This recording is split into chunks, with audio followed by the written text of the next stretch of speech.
he asking which product. He's supposed to do one as an ombudsman.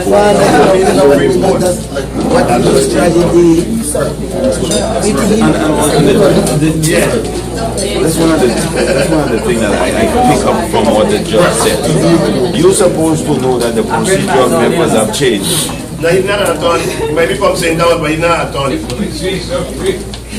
Thank you for clearing it up. All an attorney all an attorney is a glorified law We don't have researcher. a sergeant of arms here, so you gotta keep it cool.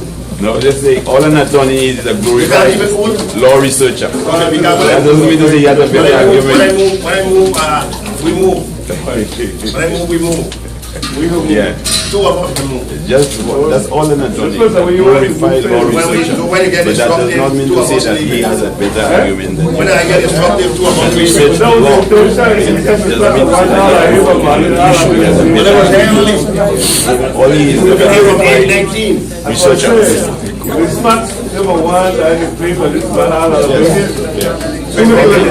You hold an argument and you can beat him to there. Glorified law researcher.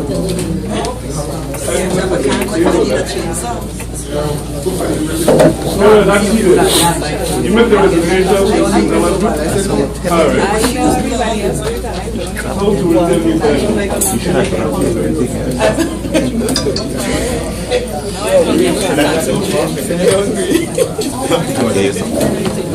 Oh yes, ready? Thank you.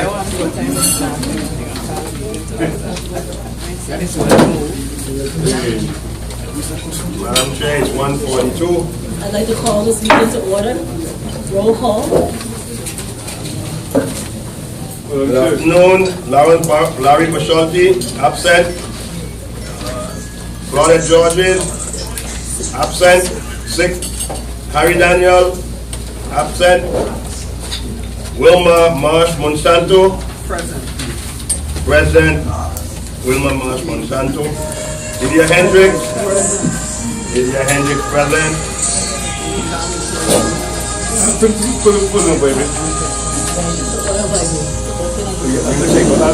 Please turn your phones off. You can't get it. Alicia M. Wells, Alicia M. Wells here, present. Arturo Watlington Jr., present. Albert Ryan, here. Albert Ryan here, present. Liliana Belado de O'Neill, Liliana Belado de O'Neill, present. Mr. Roland Molina, Here. Mr. Roland Molina, present. Glenn Webster, yeah, right there, present. 4. Lisa Harris Moed, Here. Harris Moed here, present. Scott Ross Jr. Here. Scott Ross Jr. here, present. Mr. Raymond Williams. Mr. Williams, present. Madam Chair, 7 present from St. Croix, 4 from St. Thomas, total of 11. We have a quorum. Motion. Member Brian. Good morning, Madam Chair. The proof is still electronic. 2 motions.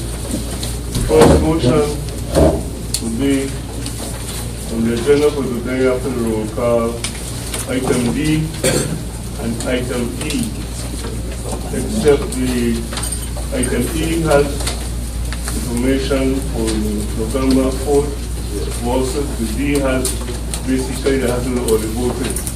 I'd like to move that while we're here, we can probably consider or merge or separate those two and make the information in item D and item E separate while they're here. But you have information in both D and E that addresses 2 situations. If we're here to address any of them, or like us to merge them together and consider them as one. And that is basically the intent of the motion, rather than going to 2 separate things that basically the same. So move. Question, Madam Chair, to the move of the amendment. Question. No, no I second. just want to question, I need, No second. I just need to Next find motion. out. Next motion. No second. Have a next motion. Question. Okay, all right. I just wanted to try to get it so I couldn't. How's that? Nothing, no motion, okay. Next motion? The next motion is that when we have a joint board here that immediately after the joint board meeting is completed and the inquiry district board meet to consider the situation of the Supreme Court case and the inquiry district board function. So moved. Second.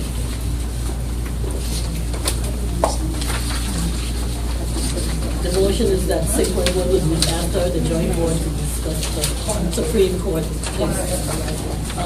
Member, go ahead. Madam Chair, can you repeat that for me, please? Member Brian, What's that? repeat the motion, please. Which one? This last one This here? last one here. The St. Croix District Court convened its meeting to consider the order and opinion of the Third Circuit Court immediately after this joint board meeting. Finished. I have a second by member Howard. Point of order, Madam Sorry, Chair. the Supreme Court. The Supreme Court. You have a point, what second? The issue is the Supreme Court of the fraudulent order. Member Moorhead. Yes, I second. Can the joint board order the district court?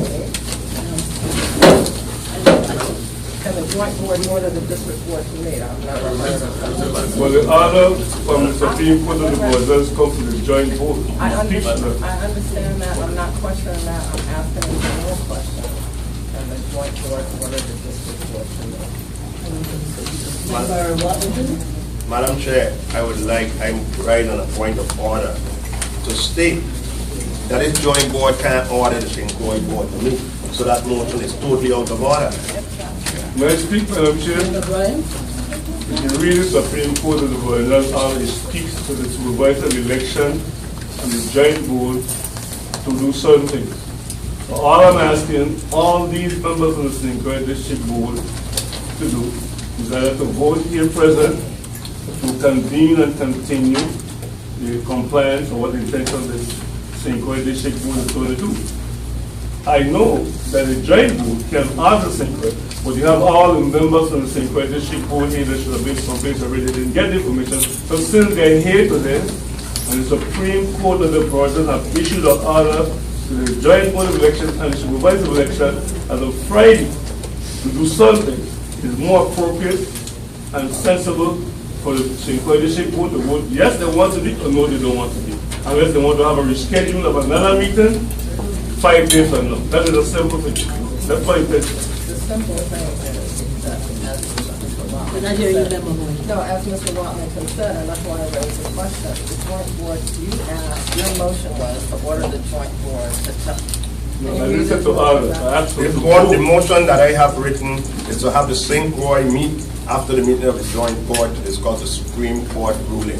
I didn't say anything about ordering anybody. I didn't have to order, I said to have the St. Croix board meet after the meeting of the joint board, which, may I, madam? Yes, you may. Which to me is that you're asking the joint board to order or to determine that the St. Croix board should meet. That's not what I said. That's not what I said. Well, Madam Chair, it's your meeting. The members of the St. Croix board, please meet after with your board members so that you can discuss the, I didn't say order. I said please meet. All right, member, There's a motion on the floor that have been seconded. We get a roll call, please. There's a motion, you have proper name.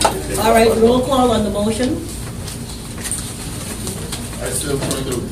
Mr. Lawrence Larry Motion to Bushalti, move the previous question. Lawrence Larry Bushalti, absent. Harry Daniel, absent. Claudia Georges, absent. Lydia Hendricks. To have the St. Croix board meet after the meeting. So it's up to you, yes or no? That's she does yes or no. She is in court. She didn't worry about it. Wilma Mars Monsanto, Yes. Arturo Watlington? No. Alicia Wells? No. Alicia Wells, no. Liliana Bellardi O'Neill? No. Leo Bernardo O'Neill, no. Adelbert Ryan? Yes. Lisa Harris Moorhead? Yeah, Harris Moorhead, no. Roland Molina? Yes. Roland Molina, yes. Rupert Ross? No. Rupert Ross, no. Glenn Webster? Yes. Glenn Webster, yes. Raymond Williams? No. Raymond Williams, no. Madam Chair, 7 nays, 4 nays, 3 absent. Motion What the motion, Member, what the roll call was, 7 what? 7 yeas, 4 nays, 3 absent. 7 years, saying nays or years? 7 no. Well, that's what me and going to. Nay. Because you wasn't saying Nay. years. 7 nays. Right. 4 years. Okay, good. Member Lisa. Member Moorhead. I'm moved to reorder the agenda to make item F, item D, F, D. and the reason being that we have many people here who are dealing with the primary issue that we were supposed to be dealing with the day before this order, and that's what we're doing election night, and many candidates here and candidates representatives. I'm dealing with a larger issue in front of us. Second. When you make it, like the mo- Could you give me that motion, please? So I can Item quickly- D. F to D. F to D, Exactly. reordering the agenda and the rest of them following. So we can dispense with that because I believe we have somewhat of a. I second the Objection. motion. Could I speak on that? Objection, Member Bryan. Read it, please. Objection, Member Bryan. My concern, Madam Chair, is that I don't see anyone here from the webmaster to explain anything. We agree that the individual, the contract, other associated, putting information out to the media and the public should have been present. I don't see anybody here other than Mr. Falk. He has direct access to what is going on inside. The webmaster information and the contractor or the employee have an assignment from Mr. Heinzman. Needs to be here to tell us, this board, how they're going to set up the link, election night, November 4th, so the people outside can actually see and actually hear what is taking part, because the last time webmaster didn't have the link available for the public and the candidates and all concerned to see and hear what's taking place, even after the polls are closed. So if they're not here, maybe Ms. Fox could tell us if Mrs. Heinzman or anybody from, Probably we can, but I'm asking, I speak just like anybody in the motion.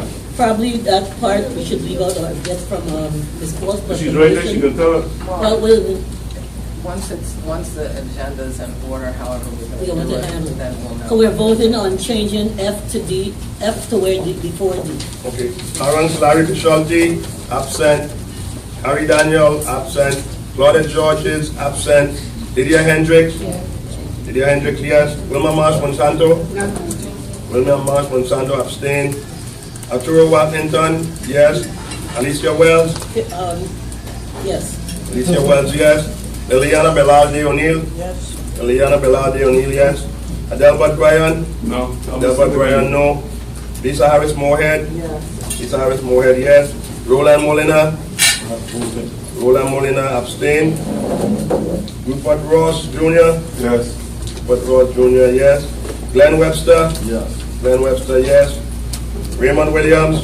Yes. Raymond Williams, yes. Madam Chair, yes, eight yes, 1 nay, 2 abstentions, 5 absent. Okay, each district had a chance to review, Wait, so that means that we are discussing now the process. F, election night processes. Yes. Okay, The St. Croix District Board at its last meeting passed several motions to address some of these concerns.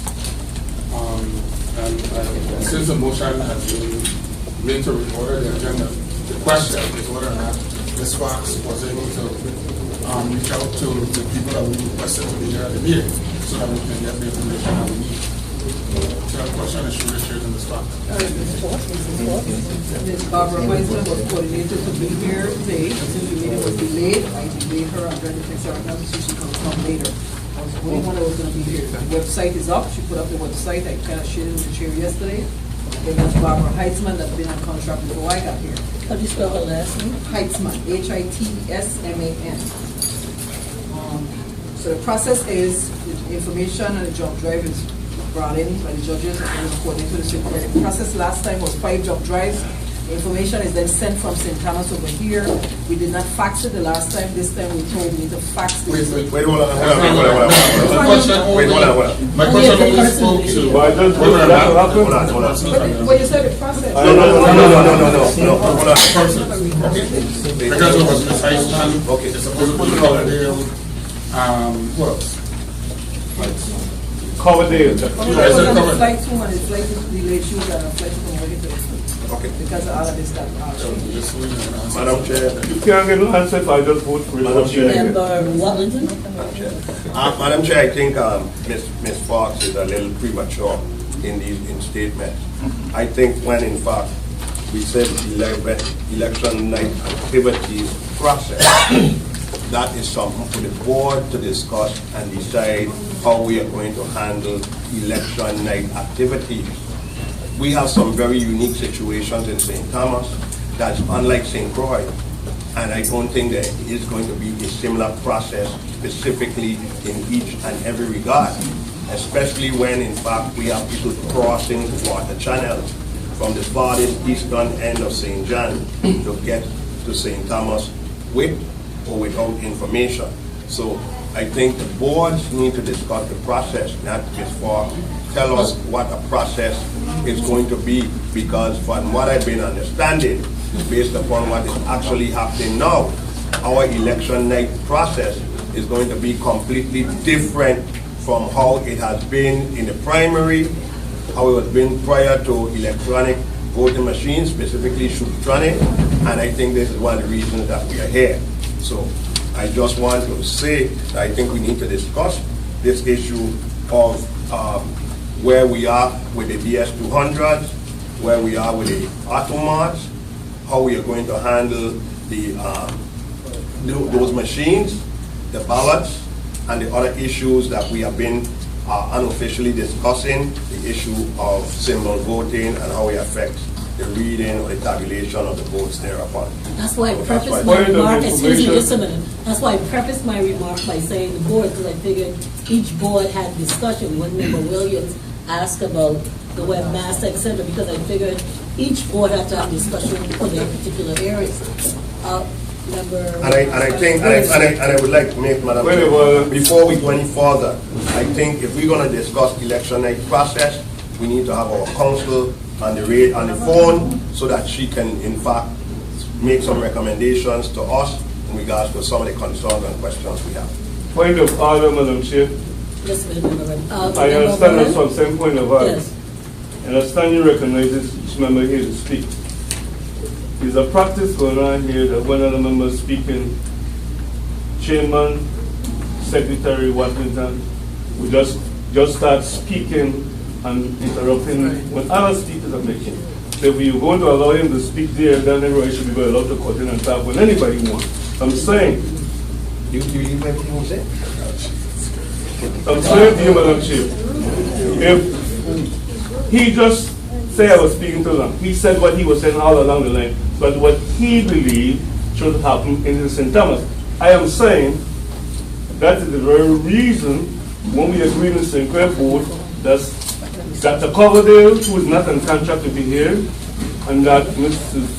Heisman, who has a contract before Ms. Fox got here, should be here. Mrs. Fox said that she texts her because the meeting delay and she's on her way. And I'm saying, how can we discuss information of the past practice by making the people aware of all information on television and media, when in fact Dr. Coverdale isn't here and Ms. Heisman is here according to contractual agreement to let the public know as the election is going on. That's my concern. So I don't have a problem in whether he's going to be allowed to cut him when everybody's speaking when you recognize Mohead or anybody, they're not gonna start the clock when he talking. So I just want to have it. Thank you.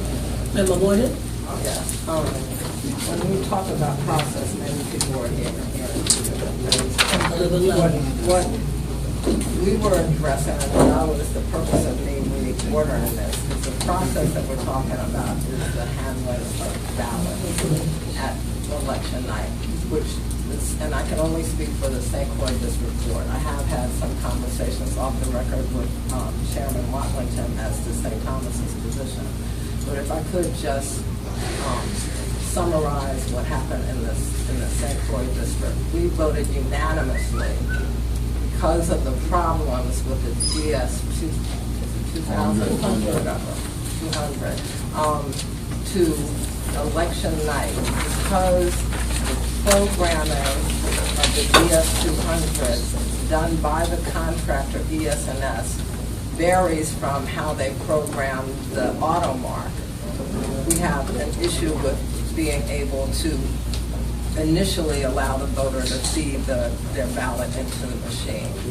And that is because the DS-200 is going to not honor our law with respect to symbol voting. So what our board had come up with was to continue the practice that began in the early voting, allowing people to vote by inserting their ballot into the lower part of the machine, which is sealed and only, open to lock it up at night and only reopen when the polls are reopened at the early voting. Election day, obviously, it's only going to be one day. So the same thing was going to happen with respect to those ballots being fed into the machine, because the DS-200 will not honor symbol voting. So what we were talking about doing at the end of election night is having the judges retrieve all of the ballots from the DS-200 along with the facilitator, divide those ballots into two piles, one the symbol votes and the other the non-symbol votes. Have an independent auditor allow all of the candidates who are supposed to have watchers at the poll, allow their poll watchers to be present so they can witness this whole process, because as you indicated, it's totally different than anything we had to do or ever expected to have to do, because of a problem that's distinct from this whole territory, in that it's a problem with DS&S not following the board's instructions. They have also told us they can't remedy this before November 4th, so this is the best thing we came up with. Subsequent to separating the ballots in two piles, an independent person is just going to check the pile of symbol votings to make sure they're all symbol votes. They're going to check the pile of non-symbol votes to make sure there are no symbol votes in there. The symbol votes will be put in a bag and locked as the provisional ballots are, and will be brought back to the office for the board to deal with. All of the non-symbol votes will be inserted in the machine at the poll, so we have a running count of those votes. So at the very least, at the end of the night, on election night, we would be able to tell candidates where they stood with respect to the non-symbol votes. With respect to the symbol votes, they would know there would be a count recorded by the judges in their book of how many symbol votes at a particular polling place. And when they come and bring them under lock and key with a police escort, we, the board, would then, this joint board decides, we would then deal with those. Hello. We're trying to get attorney sounds. Yeah, but you don't need to speak and you're talking like this is what she's saying. Well, the rest of the people, I'm trying to do this more for the public. Okay. So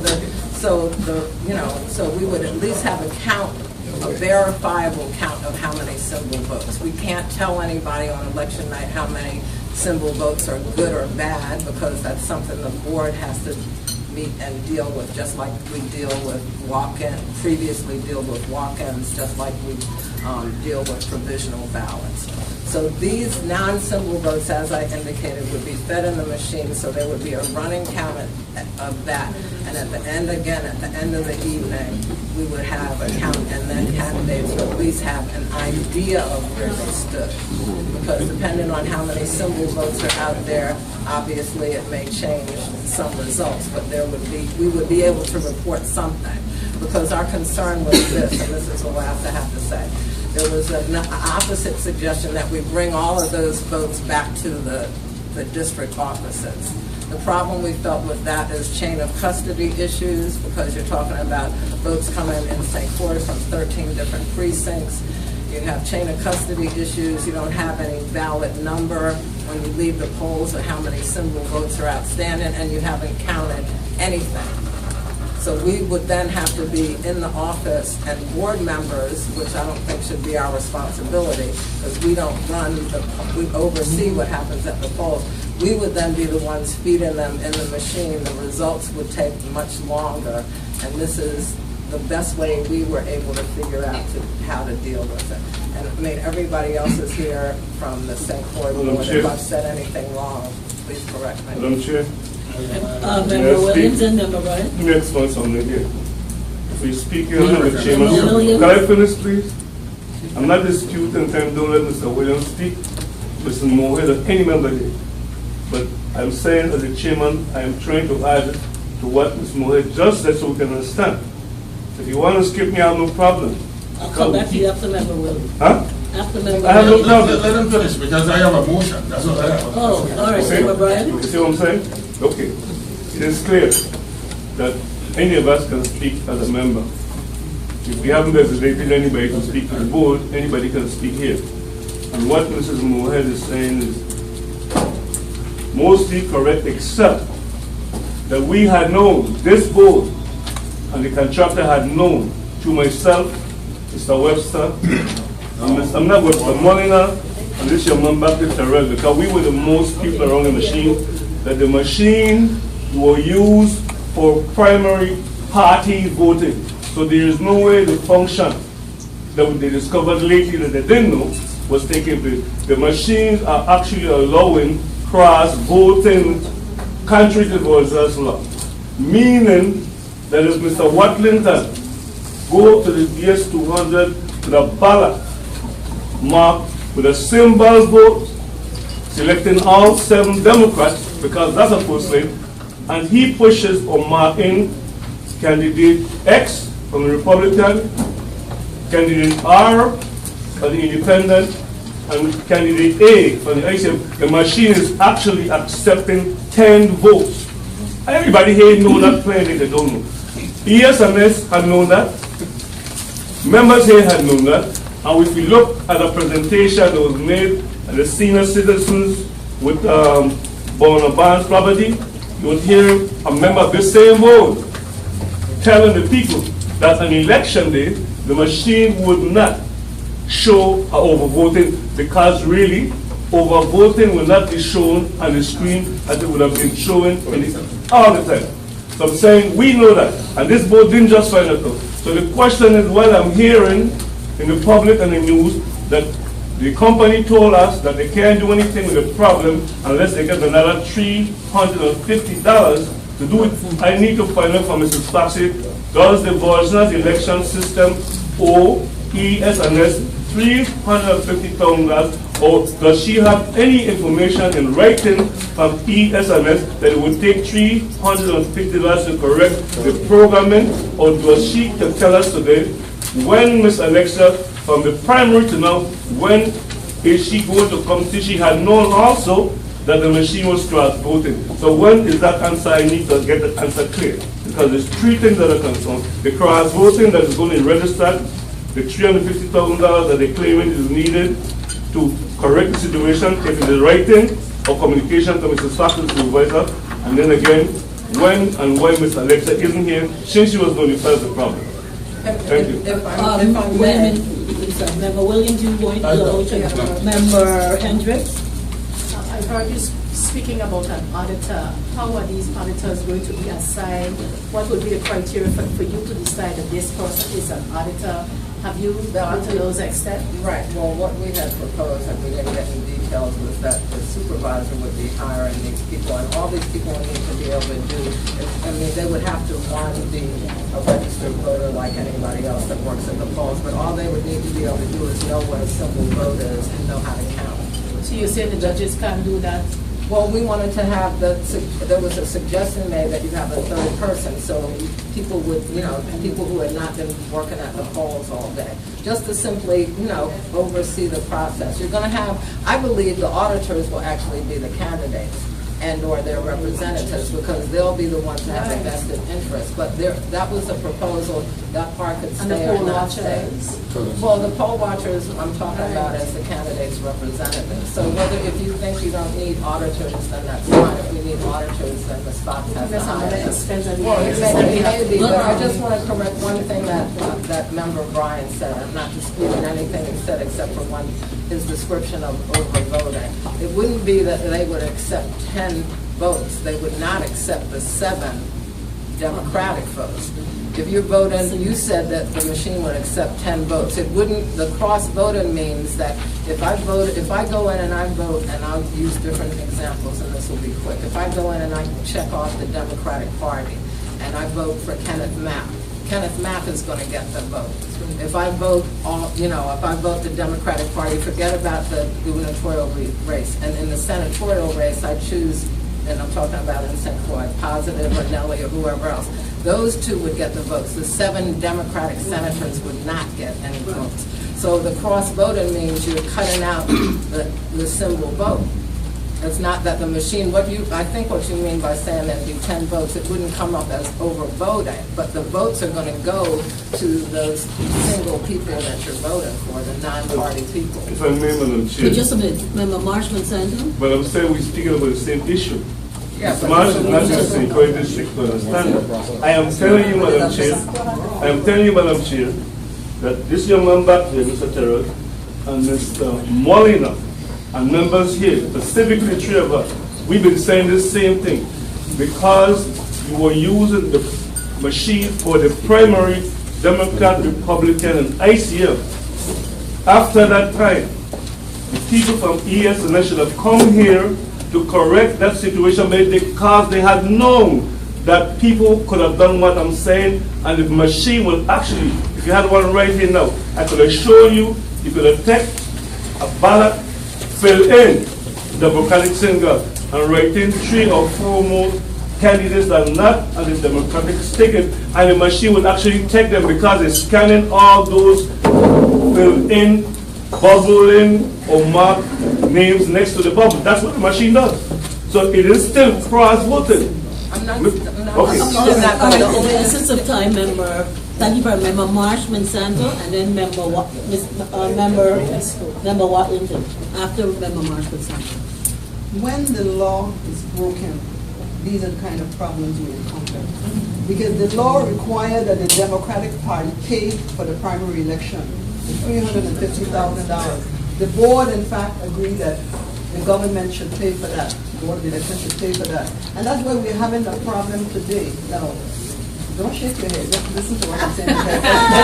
Everybody, let me say what I have to say. Please, in the essence of time, get to your point, please. Okay, I'm getting to the point. And the thing is that the Democratic Party should have paid for the primary. Now we are being asked by the company for $350,000. Why don't the Democratic Party meet that obligation so the machines could be put in proper perspective of the $350,000, and then we would have we can move on. But we're going over the same thing all the time because in the first place we have broken the law. The Democratic Party should have paid for the primary. Member Watlington, but before you speak, I haven't heard about this $350,000. That's what I have to. But Member Watlington has the floor. That's why I asked them to start to address it. Member Watlington has. Oh, sorry for that. Similarly, in St. Thomas, we have tested the machines, and we find that it is not functioning. At least the program is not recording or tabulating the votes the way that we feel comfortable with, and the way that we believe the joint board voted, it should have been done. We have been following, meeting with our council and with the technician, Ms. Coverdale, and we've heard explanations as to why these things are happening and why it's not.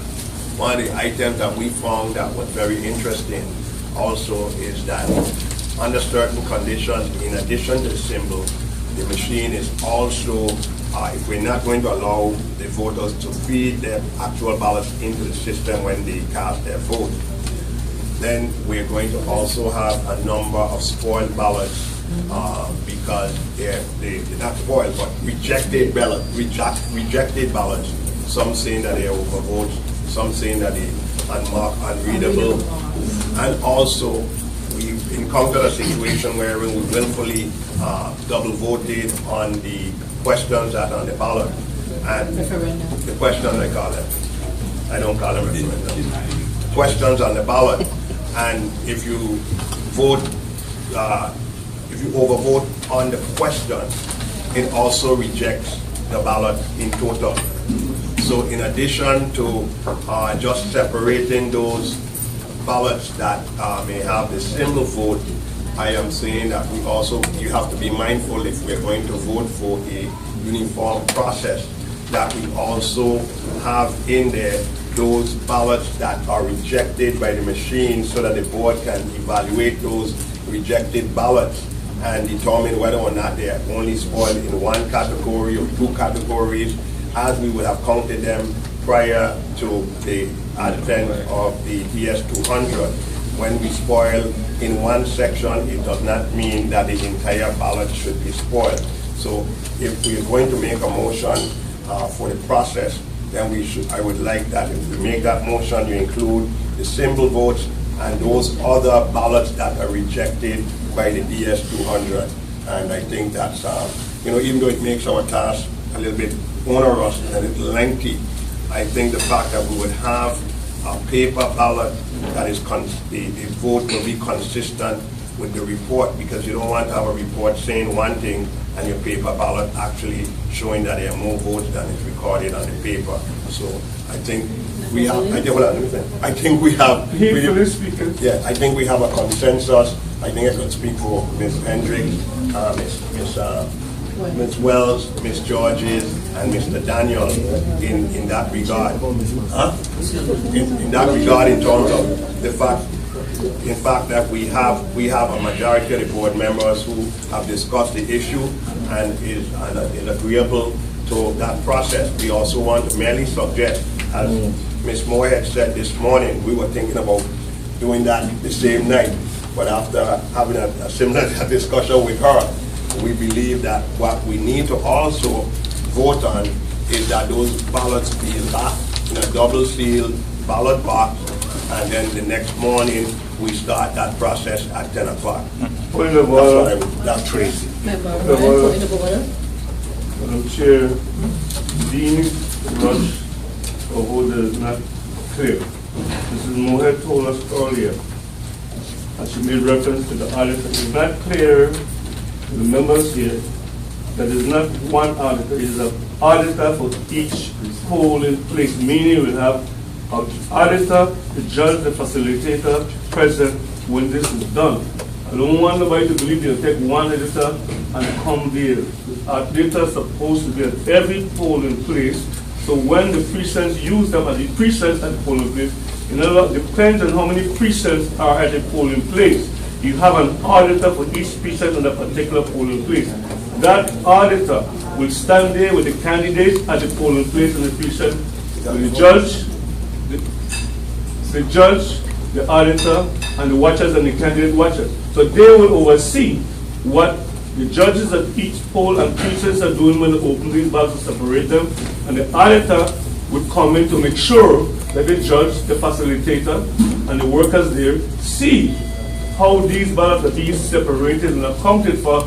In other words, if you have 500 ballots in the machine drawer, that you would then take them up with the judge, the facilitator, and the auditor, and if they have to separate 45 from that auditor and the poll watchers and the judge will make a report as to how many auditors see and can confirm the amount of separated symbol ballot and leave the others to be subject to, because we must understand the law requires that when the person casts his or her vote, absent the absentee ballot process, that when a person marks the ballot, they have a right to go to the machine in the DS200 after they mark the ballot with the auto mark, and independently they take that ballot and insert it in the DS200 to give them a visual observation if the ballot is spoiled, marked, and that is where that violation is taking place, because everybody that's marking the ballot and sticking it in this string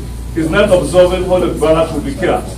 So that is something we need to clear up, because we want to be understood clearly, and before we vote, that those ballots that are already been used, because those that are continuing to be used, are actually kept in the bin in the DS200 under seal, and at election night, after the polls are closed, that is when each of those auditors at these polling precincts and polling places will observe the separation of the symbol and the ballots that should be going, because they cannot have a situation where you double counting or retracting votes from people. You can't subtract votes when you're trying to be sure and determine the intention of the voter that didn't have the opportunity to see their votes cast on the early voting. So I want to make sure we understand that. Thank you. Well, the St. Thomas and John District and Member Hendricks or Member Watlington, instead of saying an auditor, the word we use is a judge. That's the only difference. We understand exactly how, just like you were saying there, just like Member Moore. We already have a judge that is working the we were going to get another one. Excuse me, we were going to get another judge to come after to do that. Not call the person an auditor, but Member Bellotta, you had your hand up? Just a short remark, Madam Chairman, thank you. I was just wanting to let you know that the board... See if Attorney Salisbury's on there. Hello.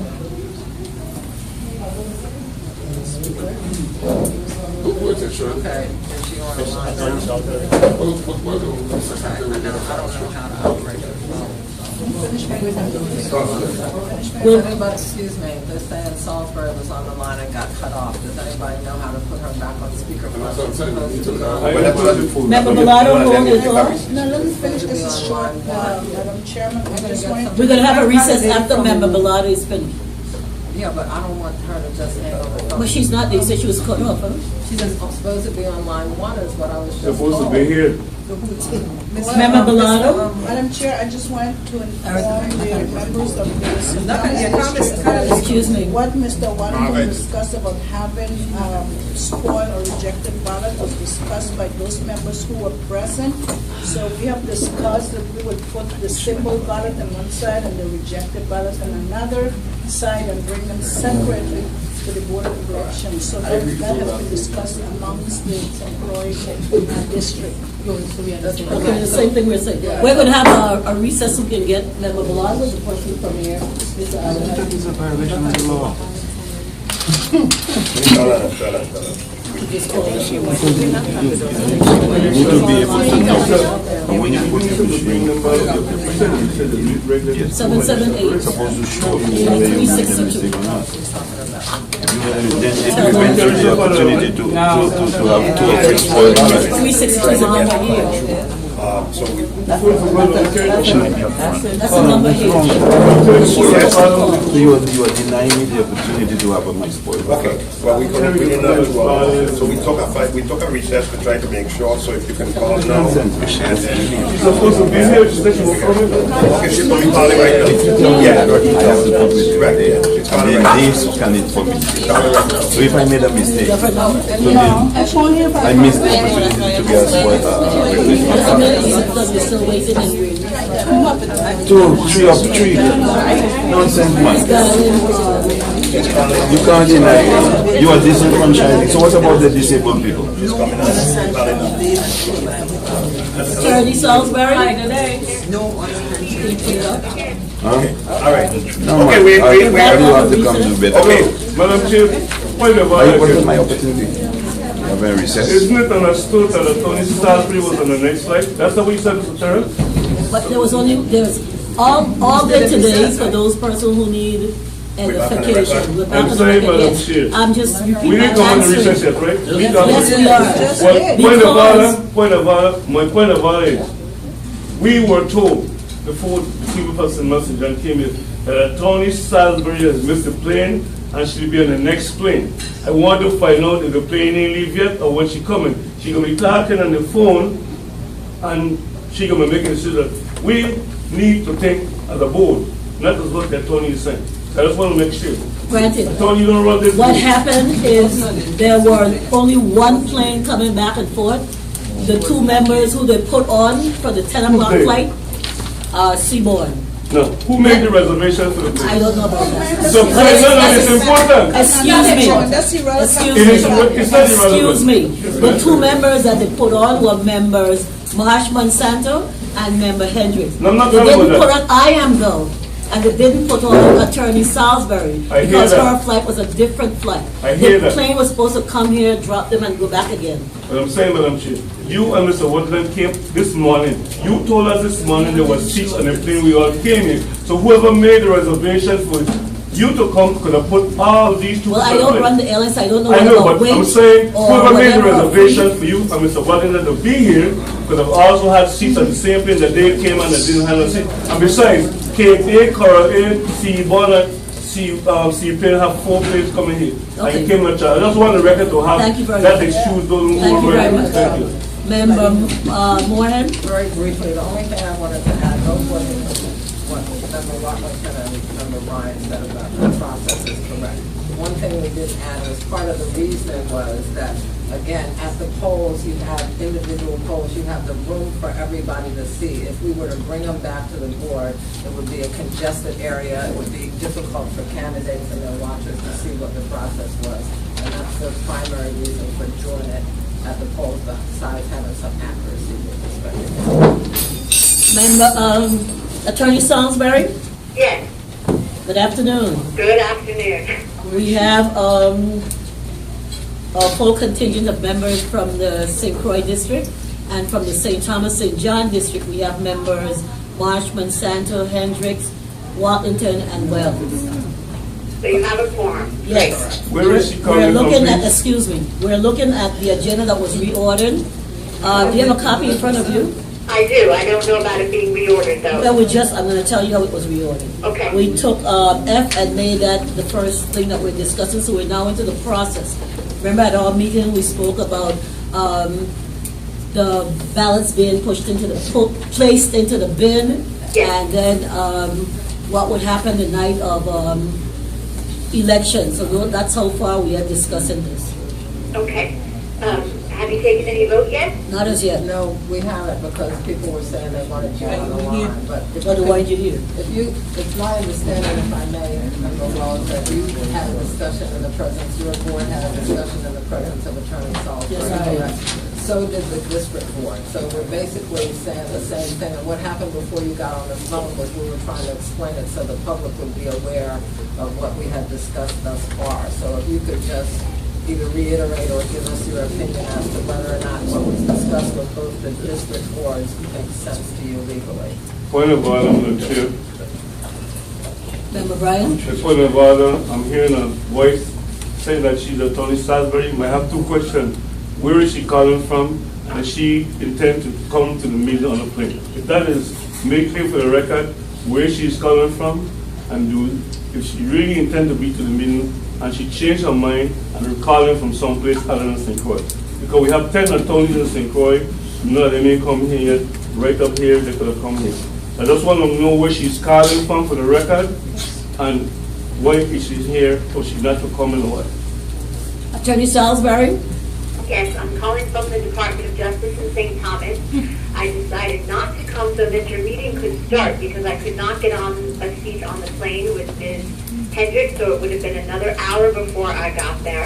And given the fact that your meeting was starting 5 hours late, it seemed smarter to be on the phone rather than to try to make the flight. And yes, there is a new Solicitor General that could be, in the future, able to attend St. Croix meetings. A, she's not available today, and B, she is certainly not up to speed on these issues as What's her I name? am. So that's why I'm on the phone. Thank you. You want to address the comments that Member Moore had made about the discussions that we had in both districts about how we're going to move forward to handle election night? Well, I guess just for the record, we are dealing with an extraordinarily unfortunate situation at this point, and dealing with Section 584 of the code, which talks about how the electors place their votes on election day.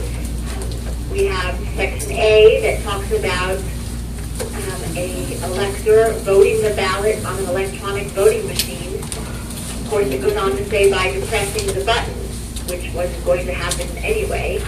We also have Section C2 that talks about if a voter desires to vote for every candidate of a political party, he may depress the button opposite the name of the political party in the party column, and every such depression shall be counted as a vote for every candidate of the party so marked. Those are the two sections that we're dealing with and trying to comply with respect to the machines as they are now, because apparently SNS will not be able to reprogram or recalibrate time for November 4th. Personally, and in discussion with both boards, I see the benefit to separating out the ballots. I also see the benefit to using the machine so that the voters can vote the ballot on the machine. There has been quite a bit of pushback already from the public about not being able to put their ballots in the electronic voting machine. I don't expect that to subside, and I believe it will be an issue going forward. On the other hand, should a voter make a mistake, the machine will not count that straight party vote the way we had anticipated. So it is a policy decision, unfortunately. There are pros and cons to both aspects. I did have some thoughts that I put forth for everyone to think about over the weekend in an email on Friday. I don't know if that helped or hurt the conversation. Specifically, I am a little concerned about the logistics the night of if we separate out these ballots. Mr. Watlington addressed some of the issues being that all of the ballots that will not make it into the machine, because when the judge attempts to put non-party ticket ballots in, they will be rejected as unreadable, they will be rejected as overvoted, and add to the increased amount of hand counting that the boards will have to do. And I think it is well known that human error is much more prevalent in counting ballots than machine error. So we'll be dealing with a much greater potential for that. Lastly, ballots rejected for overvoting on the legislative questions. Finally, I would like the board also to consider voting on if a judge puts the ballot in and it says undervoted. Is the judge going to make a determination to place that ballot anyway? I mean, there will be no way that the voter can add to his vote, so that will be an outstanding question for a judge to decide. I think that the board should consider drafting a speech for the judges to help, or all of the poll workers, to help any voters that request assistance, make sure they understand that if they vote the party ticket, what that means, what they can and cannot do if they do that, in addition to any voter education prior to, because regardless of how you decide to go today, whether the voters use the machines or not, there really should be an extra effort on voter education, either so that they can properly use it or that you will have less spoiled ballots that way. But unfortunately, all I can do is tell you the issues and the pros and cons that we foresee now, but it is go forward. When the question is the chair to go. I have something to say. Now that Salisbury has told us Tell everything the we woman. already know, right? Now that she's finished saying everything that we already are aware of, I want to say the ballots that are not scanned, they should be put in a separate bag. We don't want to mix them up in single. Correct. So we'll have a jump drive coming back to the office. We'll have a bag with symbol votes and a bag with these rejected ballots. The unreadable, and so 3 bags. Should the chair go to the legal counsel, please? Mrs. Attorney Salisbury, you still there? Yes? Okay. Good afternoon, Attorney Salisbury, Cole again. Good afternoon. Is it a fact that the statute it made reference to was referencing a button of the Daniel hardware for the two-shoe counting machine? Yes. Correct? So then, is it a fact that we already had a policy and information and education and training, whether it's in Croy, about filling in or bubbling in the space next to a candidate's name, and the instruction in English and Spanish is what the instruction will have been and have been as relates to selecting the candidates on the ballot, correct? Yes. Okay, so then, is it also clear that every person, with exception of an overseas voter who would have probably spoiled the ballot or marked the ballot wrong or overvoted while the ballot was in their position away from the voters, isn't there a distinct difference between those ballots and the ballots that are used for early voting, where the early voter had the opportunity to insert the ballot completely in the DS200 to be read? Is that correct, ma'am? I'm sorry, you lost me somewhere. Okay, let me flow you along. The distinction between the early voters have not inserted their ballots I know, as of yet, but correct? they should have been able to do that to see if in fact how the vote was being cast from that same ballot, because they were actually voting early, and they should have been able to put the ballot marked already in the DS200 and observe the scanning for error and readable marks or overvoted. Well, everybody should be able to. Yeah, but the absentee voter can't do it, because the absentee voter is away and the ballot comes in an envelope and is placed in a separate container. I understand. Correct? Okay. Correct? I want to make sure she understands it, please. Is that correct, Council? I agree with you with respect to the absentee voter not being able to physically do that, but I'm still not really understanding what you're saying about Well, the early voter. let me do it again, please. An early voter, notwithstanding the absentee voter or the overseas voter, because they will have absentee envelope mailed out to them, and they condition of voting absentee away will have gotten their ballot, and regardless of how they mark it, if they made an error or they overvoted, that is a condition for absentee vote. But I'm speaking about early voter.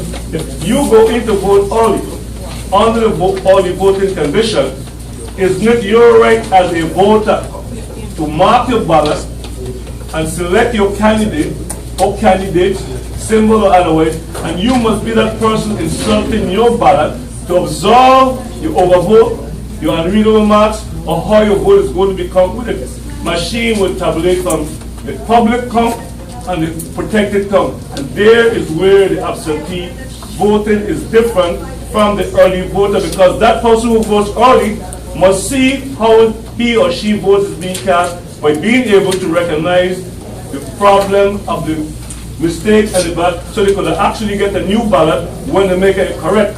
Right? 3 times. That was the original goal. All right, thank you. Correct. Member Wellington and If Lisa. the board was made aware of the calibration of the machine, The candidates. we're waiting to decide exactly how the machines are going to be used. And that would be a difference that pertains to early voters Thank you. and people who vote on general election day. Please. Again, they differentiate from absentee voters by necessity. Attorney Salisbury, Attorney Watlington. Yes. Attorney Salisbury, in regards to the early voting that we just discussed, but isn't it true that after we examined the early voting legislation, we came up or at least it was your opinion, that we are not in violation of anything having to do with the early voting provisions because of that section that says the votes shall not be counted or tabulated prior to election? Yes, it absolutely says that the votes cannot be tabulated prior to election day, and that was one of the reasons that I thought the voter not inserting them was appropriate. I was unaware that there was another option as far as not tabulating, but we cannot tabulate, according to the statute, the act that was passed, we cannot tabulate these early votes until election day. And that would be synonymous, that means that would be synonymous with someone inserting a ballot in the DS 200? No. Correct? No. I'm not sure. Okay. I've been told that there might be a way to not actually tabulate, but personally I don't understand enough about how Tabulation and voting in the same. But certainly if they're not being inserted, then we're not violating that because they're not being The tabulated. voter have a right to see Thank what you. the vote is cast. Member, Moorhead and then Member Williams. Yeah, all I was going to say is, as Attorney Salisbury said, by necessity, people who are absentee voting have always been treated somewhat differently. What's happening now is everybody's basically being treated the same, and that they cannot put it in and put it in again and put it in again because of the problem that ES&S has confronted us with, not through any fault of anybody on the board or anybody else. Once we discovered that ES&S had failed to comply with the contract that they have with us, this is why we again want to work through this process. And again, I believe that Member Watlington represented that a majority of the St. Thomas Board, but the entire District Board of St. Croix has agreed to the policy as people have laid it out with the additions of what Member Watlington and Member Fryer said. Point of information. Member O'Brien. Madam Chair, there's a distinct difference between tabulating and the tabulation only takes place at the night of election when the machine is cleared. To tabulate, meaning count and total all the votes cast, public trumps right on the tape. That is when it takes place. But before and only voting event, a voter voting only have a right. So when does this 3 times of a spoiled ballot occur? Is it going to apply only for November 4th, or the voter also have that right? And if you don't give it to them, you supposed to, let me finish please. You have a right to observe how your votes are cast only, which is completely different from absentee voting. Absentee voting is a person voting before they leave on their own, but early voting means you must put your ballot through the machine to observe if you made a mistake, if you have a unreadable mark, or if you overvoted. So when you can't put that there, each voter is not observing their vote. That's the difference. We say in Oakland, the tabulation takes place at the end of the voting process when the polls are closed. When you read the thumb drive, protect all that information that is stored in the memory on the tape, that you come and take it to the polls to be read, except we separating those symbols. So we don't want to get caught up playing game with the word tabulation when in fact voter individual just tabulating it. They are registering the marks on their ballot that will be held in the system. Member Williams. I just want to go along with that train of thought. If I am a letter, I come into early vote. Based on what you're telling me is that with the consideration that if you cross vote, the machine is going to accept the ballot. Huh? Okay, so if I am an elector and the whole conversation that surrounds the fact that cross voting is not the intent of the DSO is supposed to be programmed specifically to reject that type of a ballot. Now, if I go to vote early, okay, or even on election day, and I insert that ballot and I cross voted, the people who are intended to get a vote loses the vote because of the process. So if you're suggesting that we give them the opportunity to have the ballot scanned into the machine, And if it's rejected, to give them another opportunity, I can appreciate that. But at the same time, if the machine, if the DS200 accepts a ballot and they cross-voted, then we will. That should not happen because that does not allow cross-voting. It is Yes, Mr. Williams. I understand that. But I'm saying that, Mr. Williams, once the voter and only voter, that's a different voter than an absentee voter or overseas voter. The only voter must be able to see the machine scanning their marked ballot and tell them that they are unreadable marks, overvoting, or any problem in this category. So if they don't see that in only voting, they are being denied the right to correct the mistake on the scene, where they can go to this judge and to the person he put, okay, I made a mistake on my ballot, I need to have a new ballot. You put the spoiled ballot in a spoiled ballot bin for that purpose, and they issue the 3 checks. Once you don't issue them that 3 checks where they're physically there, that is a portion that you're doing to conduct an absentee vote when in fact you should And I appreciate that. Okay, but my question still remains the same. So if I put in my ballot and it doesn't reject it, but I cross-vote it, then what happens to me as a voter? It's accepted in the tabulation. Right. So that's the way you have to separate the symbol vote to correctly follow the intention of the voter. And that's what we voted to separate the symbol vote ballots. We wasn't putting them in the machine. We wasn't putting them in the machine. We agreed that we separate them before those that don't have a symbol are scanned. So you have the symbol vote separated at the polling places before you put them in the machine. The web person is here, so we need to. Can I say something? Yes, you may. Member Henry. I would like the audience to also understand that on election day, you are not going to be given those same 3 chances that Senator Brian is talking about, because your ballot will not be scanned. It will go in the same I'm not trying to put it in the that machine. is going in now as an early voter. That's a violation. That's what is happening. It That's is a the reality violation. of the thing. No vote will be scanned on election day either. The same process that is happening now as an early voter will also happen on election day. Member Moore.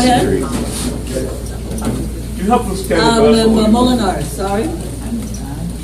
I'm just trying to figure out if Member Brian is offering a solution and is escaping. I'm trying to understand him.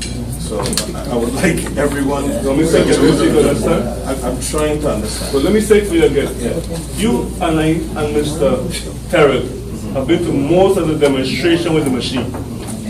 You and I told Ms. Alexia and Mrs. Fox and others that the machine, when you push a party symbol and you pick other non-party symbol candidates, the machine is actually separating those votes without extracting them or telling you that you have overvoted, correct? That far? Correct. So I'm saying that if you don't allow an early voter the right to insert their ballot to be told that they overvoted or they cross-voted, the machine has 2 buttons on there. You should have been able to take back that ballot and have it corrected. Correct that far?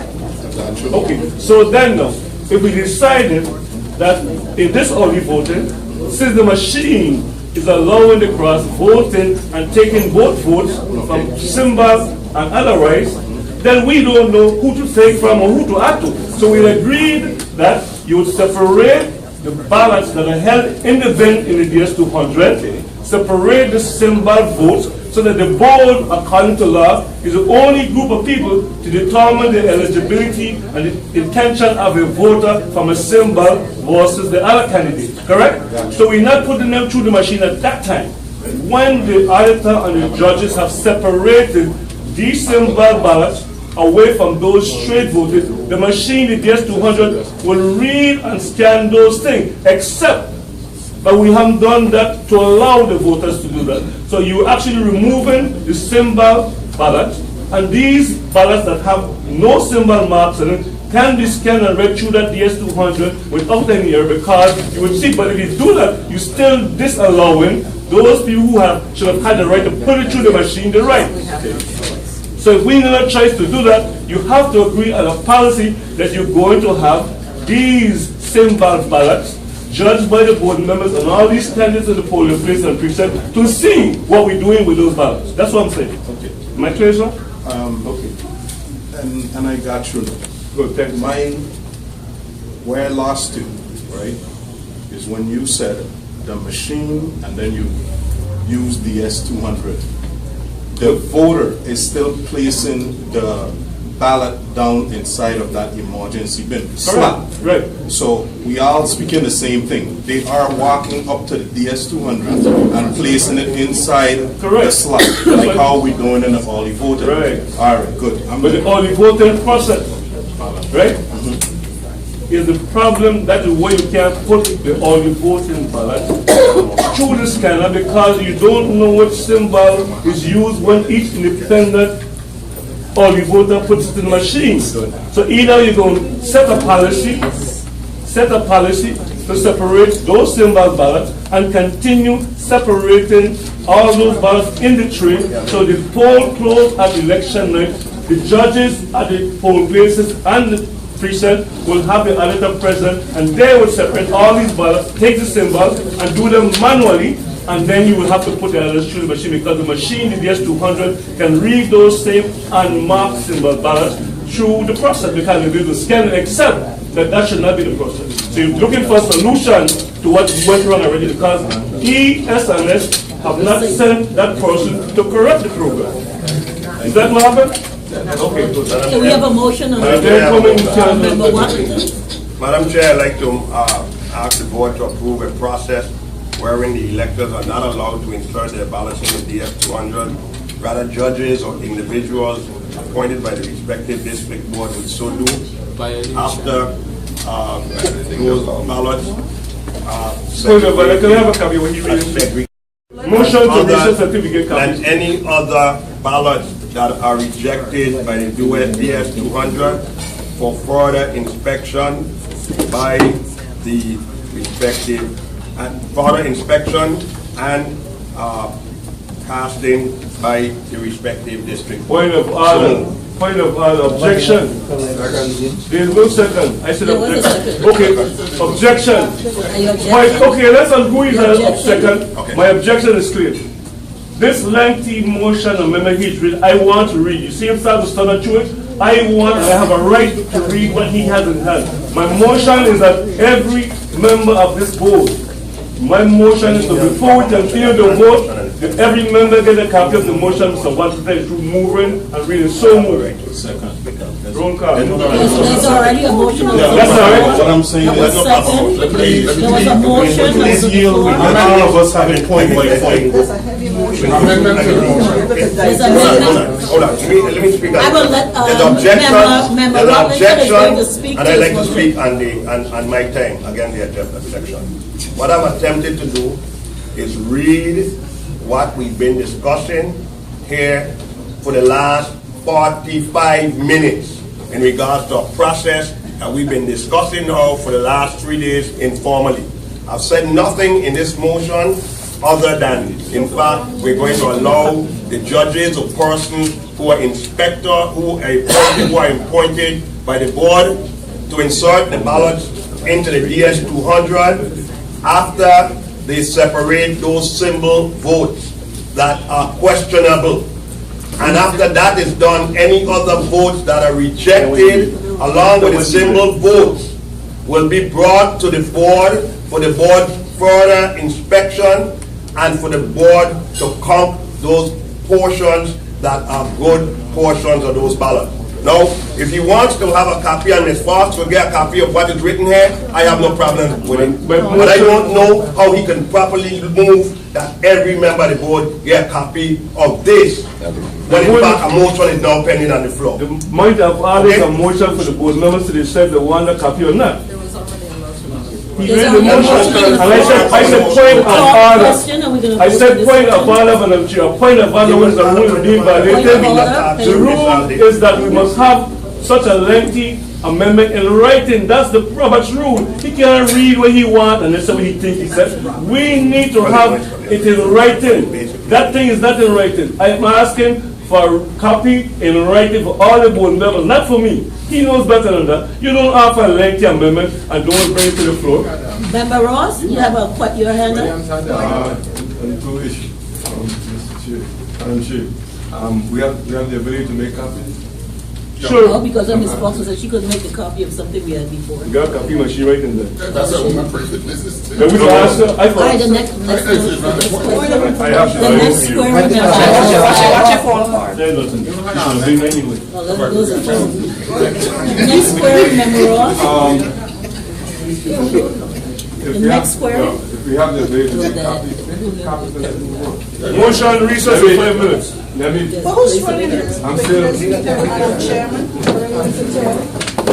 Motion All right, recess for 5 minutes. excuse me. While they're checking to see if we could make the copies, Member Ross, you'll continue.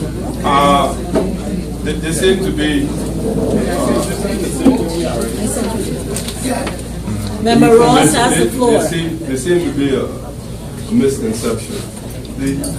The policy of voting up 3 times because of the spoiled ballot is a board policy made by this board consistent with what we expected of the program to be able to do. The program cannot do it as we know. So therefore this board has full authority to change the policy that it established. And I was going to go on record that changing it doesn't make the new decision illegal. It's just as illegal as the first one of the You can change the policy in the We're election. checking to see if we have access. You can change the policy in the election. How many board members would like to have a copy? Raise your hands, please. 2, 3, 4. 4 copies. Bring tell us the call and go say one to read one still in. All right, while we're waiting for the copies to be made, we have our webmaster, Mrs. Fox. Would you please introduce? Madam Chair, I think that's out of order. You have a motion that's pending before this board. You cannot. Then we need to take a minute recess until the copies are made. Recess. Well, he just jumped on the paper and just he said one thing, right? He said something else. This is the policy that they're changing in the middle of the road. He just right that. They had the policy when they for the primary and for the general I election have to changing say it. that when he can't agree, he just right that. He just right that. He told me that already. Yeah, but the problem is the symbol. What suggestion makes sense? The people with the symbol separated. But me who have no symbol voting, let me alone with the board.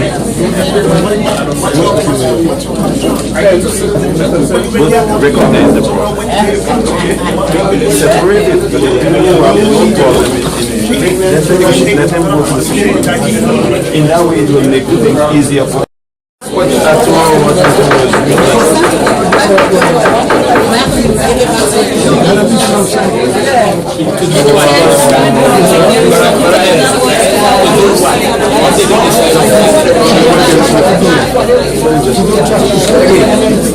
is what the guy has written. We're back on the record. We're back on the record. Member Ross? Madam Chair, we call the question on the motion before us. Objection. I'm first to the amendment here. Madam Chair, I call the question on the motion before us. Need,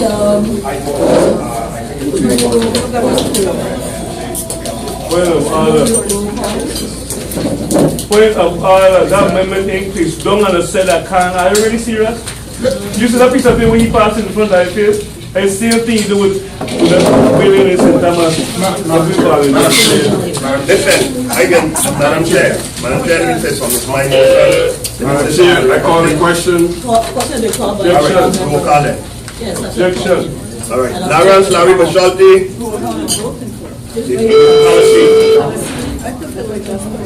Absent. Harry Daniel. Absent. Claudia Georges. Absent. Lydia Hendricks. Yes. Wilma Mars Monsanto? No. No. Arturo Watlinson? Yes. Alicia Wells? Yes. Alicia Wells, yes. Liliana Belade O'Neill? Not voting. Lilia Belade O'Neill, not voting. Abstain. Delbert Bryan? No. Delbert Bryan, no. Lisa Harris Moorhead? Lisa Harris Moorhead, yes. Roland Molina? Roland Molina, abstain. Rupert Ross Jr.? Yes. Rupert Ross Jr., yes. Glenn Webster? Yes. Glenn Webster, yes.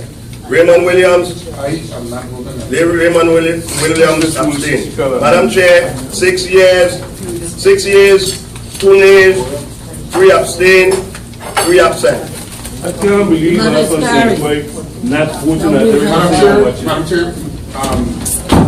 can I point a personal privilege? Member Williams. Point of order. Member Ross. Can you declare the status of the motion?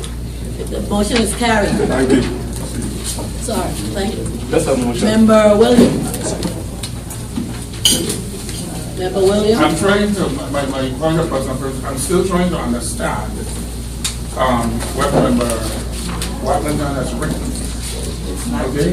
I'm willing to approve a process where the electors are not allowed to insert the dollars in the DS200, rather judges, and I can't understand the other word. What is the other word? Can the records be read back? Judges are independent.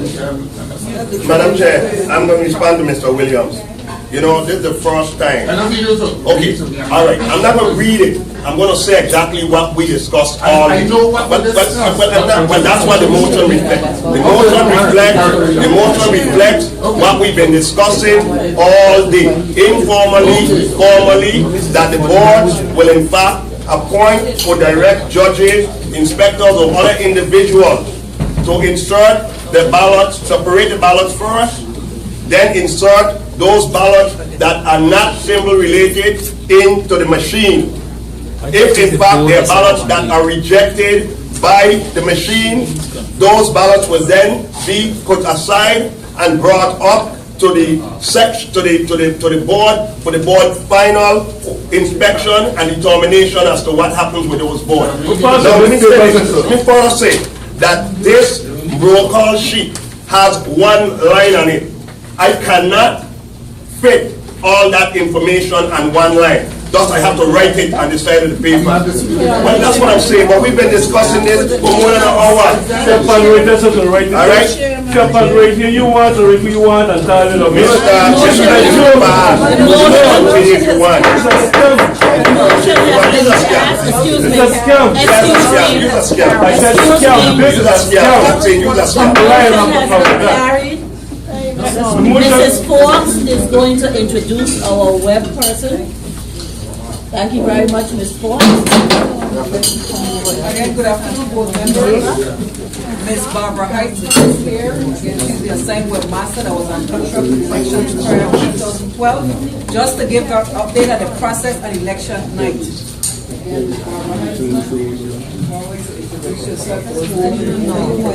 Excuse me, this is a board meeting right now, will you please? Never know. Excuse me, Madam Chair. The secretary left, who's going to call the roll if there's a need to vote? I was thinking I just want to be sure we know who will call it. Good afternoon, welcome. Excuse me, Madam Chair. Madam Chair, we could only have one meeting, you understand? Who's having another? The audience, if they want a meeting, they need And to it was outside, yeah. Thank you very much. I want to be able to hear what's going on here. Okay? All right.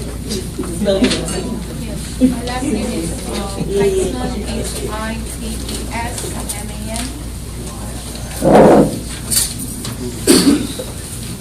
And tell us your job, how long you've been with our system. Yes. I have been with the election system as a webmaster. I think since 2011, more or less, around that time. I started as a webmaster. under Mr. John Abramson. I think it was around 2011 or 2012. And the plans of the store. Process for election. Webmaster functions and election. Point of order. Before we proceed, Mrs. Fox, do you have this young lady's contract for performance? Here with me. You have it there with you? No, not here with me. Was you directed to bring those things along with Ms. Whitaker, to bring those people, including Dr. Coverdale, to the meeting? Was that a discussion and a motion made? You said to bring the contract. What? Ms. Whitaker, we didn't ask you to bring the contract? Could you hear me? Whitaker. Didn't we ask to have the contract and the contractor and Mrs. Coverdale, Dr. Coverdale, that didn't have a written contract to be to the meeting today? You said you were proposed to the joint board that the contract, the contractors. Okay. I could get you all a copy of the contract. I know the contract information different whether. I just want to make sure we get it in the record. Please continue, Ms. Heisman. My function as a webmaster on... Hello, please. I mean, Mr. Watkins, not on site. Please continue. My function as a webmaster on election night is basically I will be receiving information, meaning files from ESS as I was receiving during Mr. Becker, I'm here, Mr. Watkins, and vice over you. You ain't going to speak louder. We will ask Mr. Watkins and the board member to move away from there. I understand. So, is this like loud enough? Loud enough now? Okay, good. So basically, I would be receiving a file generated by ESS. At that point during primary, it was Miss Alexia. She would send me that file via email, and that same file, I would upload it to the website. I would create a page, and on that page, I would upload that file, create a link to that file.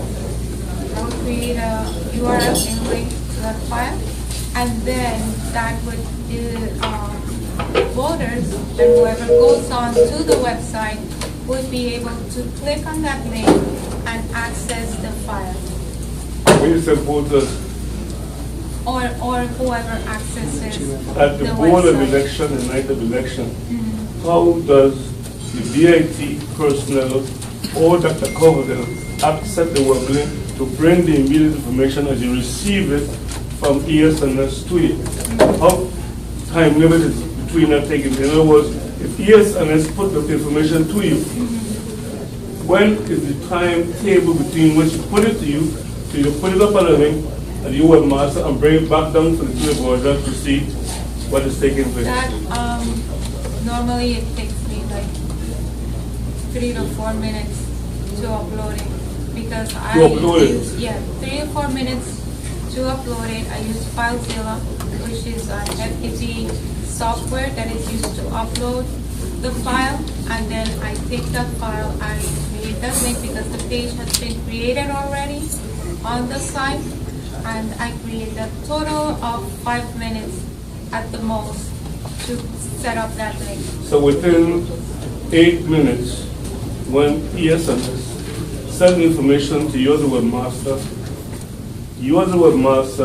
on a page available to the people of the Virgin Islands, yes, through BIT and the technician and Dr. Coverdale process can put that information as a thumb drive, information is put outside. You can do that? Yes, I can do that. And that is what I did for the primary election. This one here passed? Yes. That didn't happen. What happened for the primary? For the voters, candidates, and everybody, without say waiting and coming in the election office, asking why they couldn't get St. Thomas and St. Croix because there was no signal of signal. Where's the BIT person was here? Her name is Dania Bolin. She works with BIT. And before the primary this time, they have been able to simultaneously, as information is read from the webmaster, go to the page and bring it down and put it outside. So what is the step between that right now? The problem you're having is that ESNS is now between sending information to you. Well, ESNS sends information directly to me, you see, and I upload it to the website. what BIT or Ms. Coverdale do with the information, that's, I really do not know what they do, but I can tell you, once I get the information from the SNS, I upload it immediately to the website. Is it your testimony today that, I'm going to finish this over. Is it your presentation here today that once ESNS reads Tom Drive,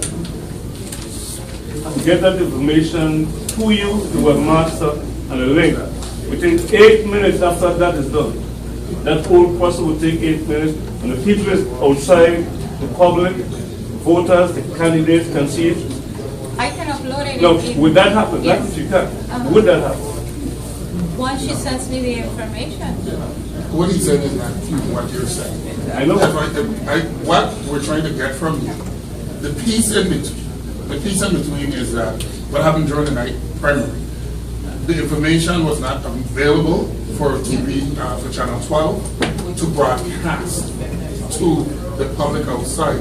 That is the singular piece that was missing, and that's what we need to get corrected. Now, if I'm hearing you correctly, what I think you're saying is that when you get the information from ESNS, you upload it to our website or to the web page. But the web page is not the TV outside. That is not right. No, so you upload it to the web page. Fine. But we need the link. And that's what we wanted everybody here to say. We need to get that link between so that the information can be broadcasted outside. Yes, and that is done because prior to that, WTJX, they asked for the file format. So once they get the file format, their programmer will then be able to do that process.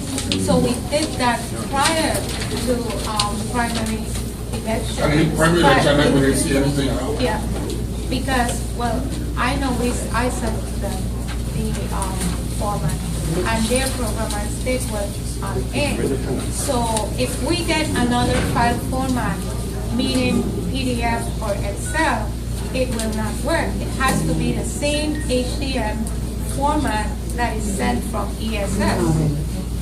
Right, that's the problem we've been having, and that's why I said all the time, Dr. Coverdale and you and people in Washington have to clarify the PDF to be linking, to be reading from each other, that the information can come right away once you put it up there. Because the problem we had when we spoke to the young lady, she said there was nothing up from the webmaster with a link to take it down. So now you're saying the PDF is between what Mr. Williams answered. How does that whole process take part when you get it? Isn't it clear that you must also allow with ESNS create that information to come down to the public? ESNS sends me the HTML file. PDF files, however, do not come from ESNS. I know that. Yeah. So how does it come up? Those PDF files, they either come from. I'm sorry. Yeah. Those PDF files, they come from the elections office, whether the deputy commissioners and things like that. So who would create the PDF file then? I know I've received them from the deputy commissioner, but I do not know who creates the PDF files. Just to make it more Member, go ahead. So you're saying that is not part of your function? Somebody, once you get the once you get the stuff from ESNS, you upload what you can do, and that's it for you. Exactly. I do not touch the file, and I shouldn't touch the file or PDF it or convert it to Excel. Whatever they send, I upload. Okay. One further question, because I met with her. BIT is the one that will pull it from the website and put it on the screen outside, but it's not going to be accounting like you're accustomed to, I think. So she's going to get this report, put it up. The next one, she get an updated report, up goes the report with the numbers. So you're not going to say, well, you will have to calculate, I think, right? Because the report said it was 8 So the report comes with the first jump drive, she puts that up. Next one comes, if St. Thomas send over the results, then they're going to merge St. Thomas with St. Croix. That was some of the issues. You have to merge St. Thomas reports with St. Croix, then get it out to them. And so that too costs some of the way. But the report is not like you usually see on the TV. With Channel 12 will do the counting and the running for you. But our report is just like I say, a format that you start at the end of election report. If you go on the website right now, you look at it. It's the same type of report in whatever format. Point of information, clarification. Didn't you just tell us if the webmaster get an Excel or PDF, who can show that system being created? You? No. So if the system and ESNS don't be consistent what you have, who is going to read it? Nobody, right? So that's why I say. They have to be consistent. Right, to be read, compatible. Because let's say, for example, by Friday, we have to talk to Alexia, and Alexia has to send us a sample report. I take that sample report and I send it to WTJX, and they have their programmers work on that report. Why do they do that? Because they take that table structure that is hidden behind that HTML file, and they work with it. Now, if come election time, I get a PDF, and I send it to Bruce and Neil, that means nothing to them. So Right. they cannot extract anything from that PDF. What you said. Yeah. Madam Chair, no, he was here waiting to speak. I have to be voting. No, you weren't here. Member Molinar? You have some scrutiny like you and everything. Member Molinar? I just want to know, the scenarios that you're speaking about, and I just heard you said that ES&S sent you a way to test the system. Test file. So that has been done already, or? No. So it hasn't been done yet? So, but you guys have a date set to do this? It's supposed to be this Friday. And when you will report to the supervisor when this is done? Yes, she actually is copied with, Alexia copies her, and myself. So we should know if this test failed or if it...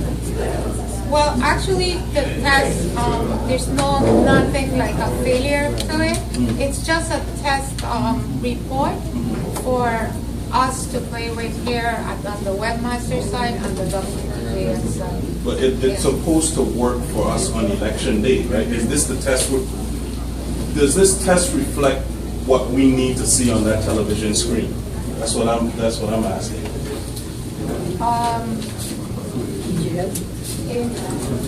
What the public needs to see on that television screen. If this test is going to reflect that? Yeah, read it.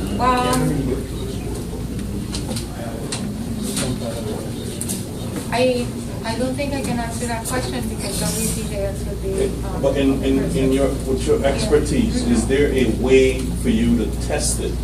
Because I don't want what happened during the primary happen again, and this is why we're having this meeting, to prevent that. Well, my test would be the format of the document. If it's not an HTML, I would tell them, we can't work with this. You need to send us an HTML. But WTJX has a program for that. So he is the expert on that. Madam Chair, can we get the supervisor to get all these guys together to do what they promised us? Because I'm not hearing that positive, that's what I need. You know where you don't get it?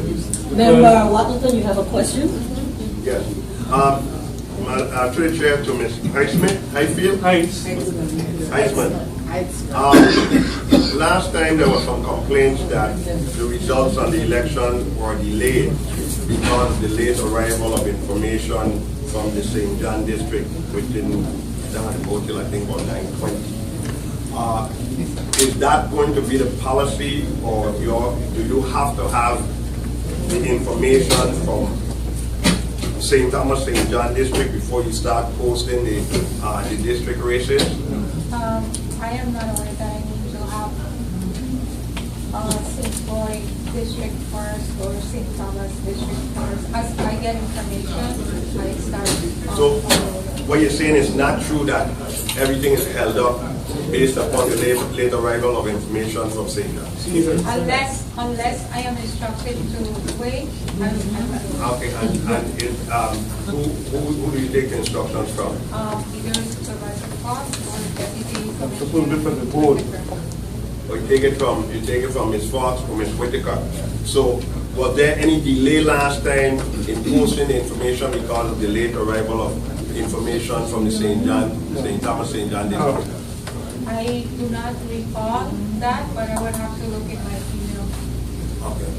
Ms. Fox, Julie Tread, Ms. Fox, is it your opinion that the information for the St. Croix district, if it comes out for us or vice versa, that it should be held up pending arrival of all the jump drives and all the information that we be uploading that night? No, the issue with the first time, again, the first time using the machine, the recommendation was you get 5 jump drives and then you submit the report. So St. Croix again, they 5 jump drives, then St. Thomas was a little bit behind them. We have to fax a copy over here because they want to make sure, because sometimes an email, mistakes could happen. So we're going to reinforce that we fax a copy. So now we got to look at whether as soon as we get a jump drive, we send the results and we keep them going. But right now it was 5 jump drives and then you send the results to either district. And yes, we did have a delay with the last set of jump drives. I mean, we had a delay started because we didn't have a quorum in St. Thomas. That was part of it also. What of information? Five jump drives. But you're not going to do that as you get information. What of information? Again, it was a test new system. Wait, you're saying that it was delayed in St. Thomas because there wasn't 4 members of the board there. And then you said to go ahead, and once we got that, we send the information. What of information? We still have 5 jump drives to read at a time, so we're thinking that may be too much now. Just send them as we get them. And then we merge the report. Because when she get a St. Thomas report, she has to merge because the people want to see the total.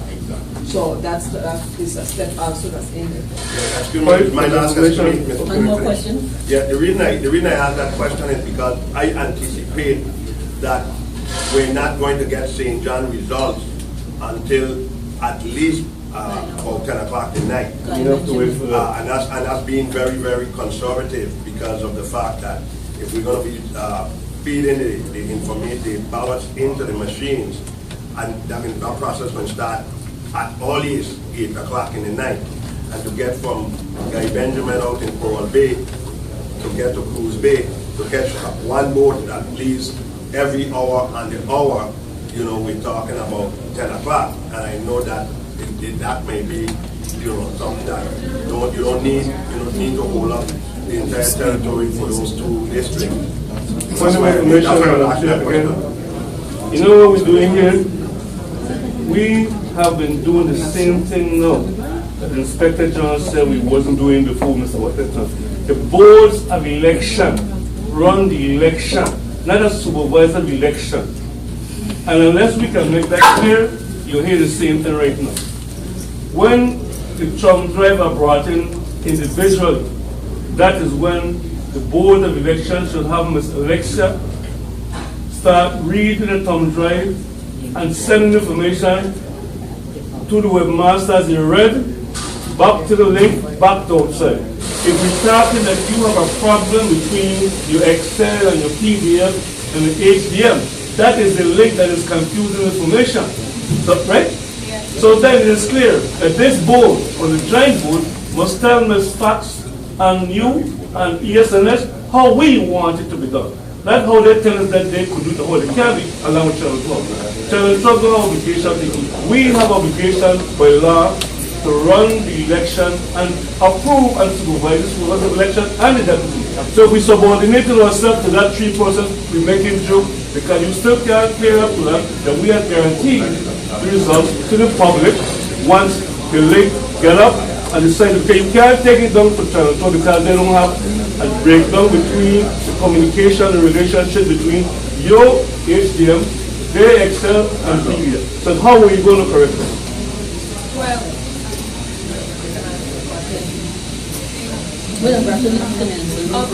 yes.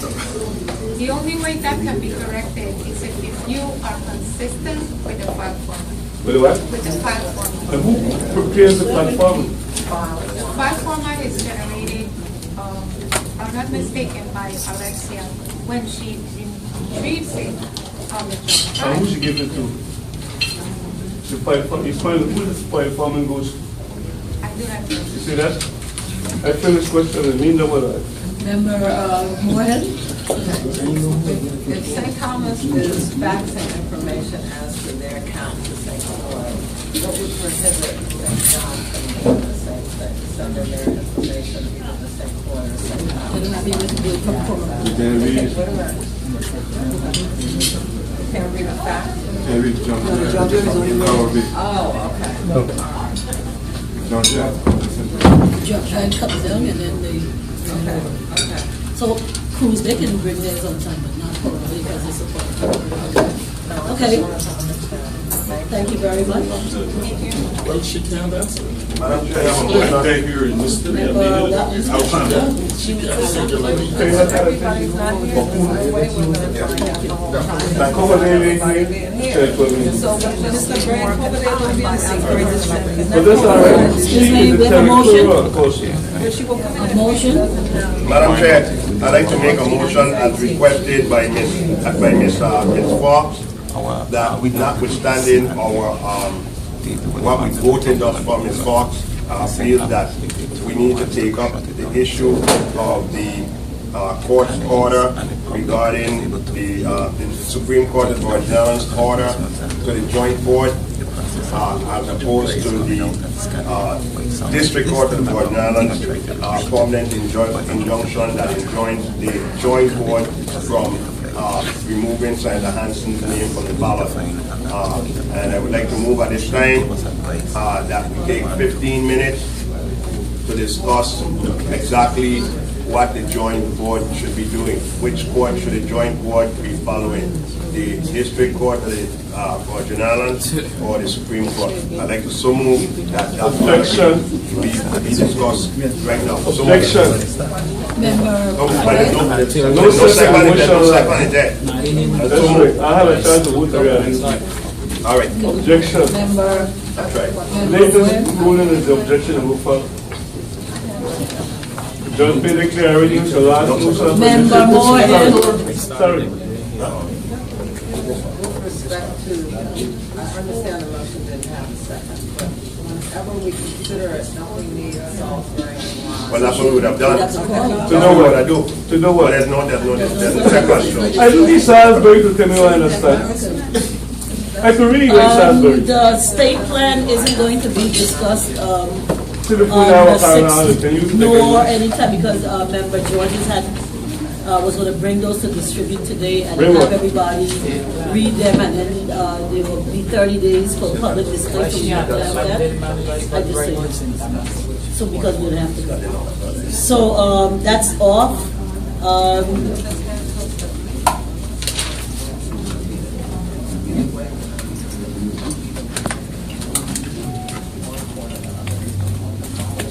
Mr. Williams? So in the next part is number 3, the certification by November 14th for the election of the 4th. Member Ross, is your hand up to speak to that? Yes, I'd like to, the law basically says that the district board has to wait 10 days after the election to receive the absentee mailing ballot. So November 14th is technically an issue. So you need But I November. recognize the need for us to expedite the process. Okay, so I move that date be changed to November 15th. Objection. Objection. Second objection. Objection and question. Wait, Objection. hold on. Move it into November 15th. Motion to certify on November 15th. Correct. Correct. By November 15th. Second by Member Williams. Objected by Member Bryan. Question, Member Moyen. I'm assuming that, and this is my question, the reason the date is now the 15th, so we have 10 days after the election to receive the Absentee mailing ballots. absentee mail-in ballots, and then we would be able to count those on the 14th and then certify on the 15th. That's correct. Just wanted to clarify. And for further clarification, the law allows us to have 5 days after the 14th to certify. So we have up But until the I'm 19th. asking the joint board to agree to certify within 24 hours. After the- So we have up until the 19th to certify. By law, we do. By law, yes. But in light of our situation, I'm asking the joint board to establish 15 as it. Question? I have a question through the chair to Mr. Ross and or the member of the St. Croix district. Similar to what we did here at this similar location inside, we proposed a counting schedule that wasn't necessarily followed, that was supposed to be territorial-wide, starting with the day after the election. Is it the board's posture to try to adopt that again, wherein we pick some dates, beginning with the day after the election and going up until the 14th to count the absentee ballots, the provisional ballots, the early voting ballots? My question to you is, if we're going to certify on the 15th, then we are saying that we should have a schedule to count the ballots and the various dates between the 4th and the 15th. Mr. Ross. My question is to you. My recommendation is that we establish the starting date. The problem we have with the primary is that the schedule that was established may have been convenient to one district in terms of members being able to meet versus the other district. So while one district decided, we all started at the same time, but we didn't all continue to meet at the same time. So one district may have decided that they were not going to meet on Sunday. The other district decided they would meet on Sunday. And I would suggest to this board that we allow the districts to have the flexibility to establish their own schedule, but that we agreed that we would start the day after November 5th. We start on November 5th. And that would be to deal with the ballots that we collected on the 4th. With the ballots that the board has to act on the 4th. Right. Right? And we can start, but we need to give the boards the flexibility to adjust the schedule when they can function. Do you have any inkling to amend your motion to include that we start on the 5th with those ballots? Then I have no problem with it. No, I don't want to make an amendment. Any concern about starting on the I was 5th? objective. I don't know if you know. But the objective is to November 5th? No. To the motion of Mr. Rosman. If I understand him clearly, the joint board already approved certain things to take some time. Just like they have in the Virgin School, days for filing, days for everything, May and all that. This board don't have the authority to violate the law, but reducing the time from the 19th to the 15th. So the legal counsel here, and I waited to hear out. So tell me what authority this board has to change the date if it is the 19th by law and by scheduling to come to the 15th. What is the rationale to rush a time shorter when in fact the law outlines? So if I could enlighten the people, enlighten me, what is the purpose of doing that? Because you just said that each district do things different time, and rightfully so, because each district conduct the election process accordingly once they don't violate the law. So if it says the law said the 19th and the schedule went out already to the public as the 19th, what is the rationale if you have to move from the 19th of November to come to the 15th if you agree to do that? What is going to happen is certify information that ballots to be counted and certify and report. How are you going to say this is true or correct when the date you're moving to certify the election? Marshman Sandel? I would like to speak to that because from experience. I didn't get to answer it. You know. Oh. The legal counsel. So who answered the question? Mr. Ross should make the answer because he made the motion. So could I get the answer, Mr. Ross? In conjunction to... Please. Yeah, but I asked Mr. Ross who made the motion. So I want to get the answer station on legal. She said anybody first. Well, if anybody understand. Member Ross, please answer. Anybody who wants to, they don't want to, but you're putting something in the record with intelligent people here. He's making a motion to move the law according to a rule. I'm simply asking to Mr. Ross, or anybody who knows better, tell us why he changed the date from the 19th to the 15th, since you already sent out the schedule to the public and to the candidates for the 19th. I know you want to go for the 19th to the 15th. All I'm asking is, what is the purpose of doing it? Member Ross? Thank you.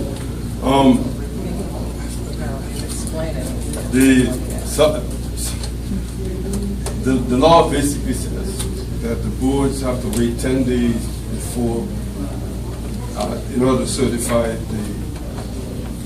in order to count the absentee mail-in ballots 10 days after the election, and that the board cannot certify the election more than 5 days later. So you can certify the election on the 4th day, the 2nd day, the 3rd day, or the 1st day. You can't certify it on the 6th day. The 15 days is a limitation on the board to certify, not a date in which they must certify. So if this board decided that they want to certify it on the 11th day after the election and the 12th day after the election, they can do that because that's consistent with the law. Two questions, Mr. Ross. Could you cite for the record the section that states that and explain why you want to reduce the timetable on what is established by law to reduce it? So why are they talking, find it? I will find that, but may I answer that question?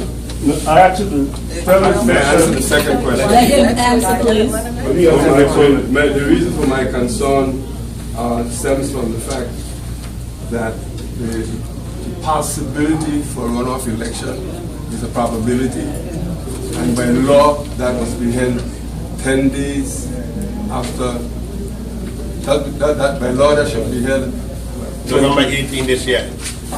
November 18. Yeah. Provided 14 after the last day was certified. November 18 this year.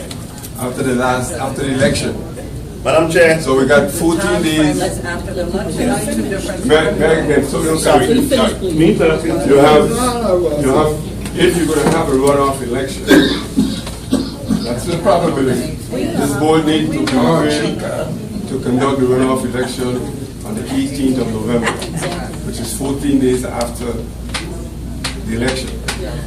So we can't, even though the law gives us until 15 days after to certify the election, it is obvious if a runoff election is a possibility, it has to occur within 14 days. So we need to certify the election before the 14th day. My recommendation, since I know that we're going to work very hard and resolve all of these issues, that we do it on the 11th day. So if and when a runoff election occurs, we'll have a certified general election. That's my rationale. Madam Chair, I have a motion. I will find the section you refer to. Madam Madam Chair, I move the previous question. Okay. Objection. Objection, Member Bryan. There's no clarity, no clarification. Mr. Bushalti, the previous question. That they asked him Madam Chairman, do we things move that the are previous not question, consistent no more with the law. discussion of the previous He is question. predicting and fortune telling that they have a runoff. Yeah, but the motion was made to move the previous. I hear the, but I still don't put them objection. Larry Bushalti, absent. Harry Daniel, absent. Claudette Georges, absent. Lydia Hendricks? Yes. Yes. Wilma Mas Monsanto? Abstain. Arturo Watlington? Yes. Alicia Wells? Yes. Yes. Liliana Belade O'Neill? Yes. Adelbert Ryan? No. Adelbert Ryan, no. Lisa Harris Moorhead? Yes. I'm sorry, Roland Molina? Not voted. Abstain. Rupert Ross Jr.? Yes. Yes. Glenn Webster? Absolutely. Yes. Raymond Williams? Yes. Madam Chair, 8 yes. Previous question. Okay. Roll call on the motion to certify election on November 15, 2014. Lawrence Bushalti, absent. Harry Daniels, absent. Claudette Georges, absent. Lydia Hendricks, yes. Wilma Mas Monsanto, Not voted. Abstain. Arturo Watlington, yes. Alicia Wells? Yes. Yes. Liliana Bellardi O'Neill? Liliana Bellardi O'Neill, abstain. Adelbert Bryan? No. Adelbert Bryan, no. Lisa Harris Moorhead? Lisa Harris Moorhead, yes. Roland Molina? No. Roland Molina, no. Rupert Ross Jr.? Yeah. Rupert Ross Jr., yes. Glenn Webster? Absent.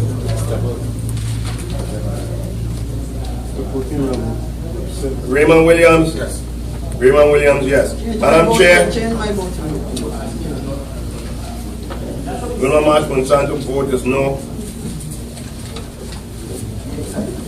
Madam Chair,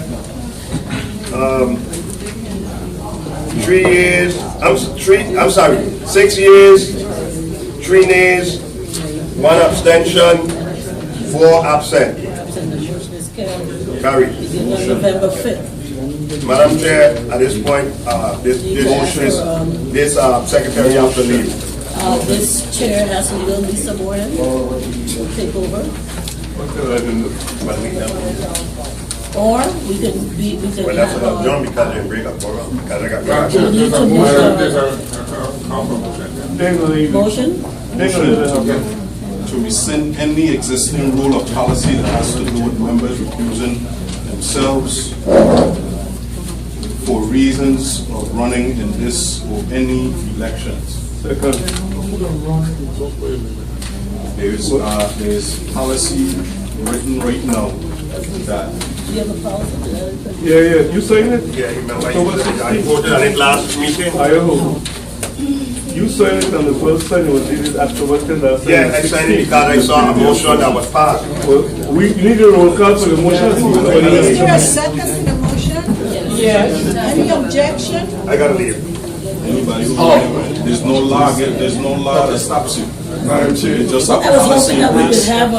I think we need to have another meeting this week. Any other questions? Have a meeting on Thursday, but when we don't, The meeting because don't of kind of the like- the airlines are going. So, This is all gonna happen. What's going on? Gonna leave you and Motion. saying gonna show up. What's going on? Madam Chair, could you call the, Madam Question, call the question, please? There's a motion that was made and second, and could you call the question? I need a motion to explain. Call the question. I need, Ms. Mo. Moses Gallo, say you still there, I need to have Ms. Mona, listen. But I'm saying, Ms. Mohead in here. Ms. Mohead in here, you still sitting on the chair? I could chair as a executive committee if I want to do that. This job to make it, I told us what I plan for this morning. You saying that a member of the board for re-election can't go to a building. So who are you want to come on election day to the polling places?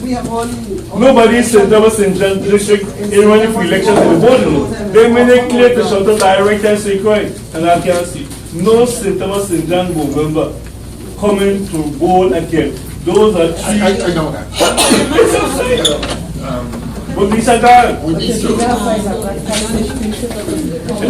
Have a St. Croix chorus. No. St. Croix. We Yeah, don't have St. Croix no chorus. Because we have an election on the way in St. Thomas. Overhead is frozen. We have territorial candidates. Territorial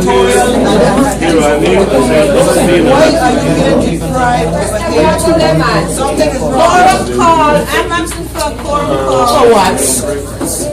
I am not You know as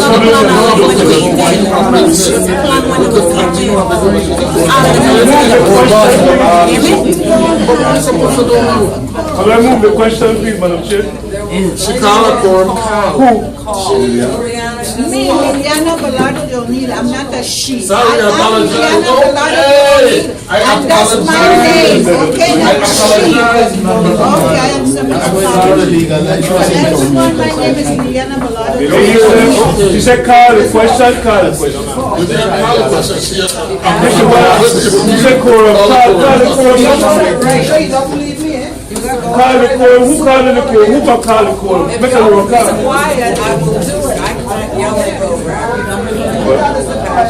I'm not yelling over Ms. Fox, Ms. Monsanto. When you call the quorum, call who got who they hear. Larry Bashulta. Have a good afternoon. Harry Daniel. Father George is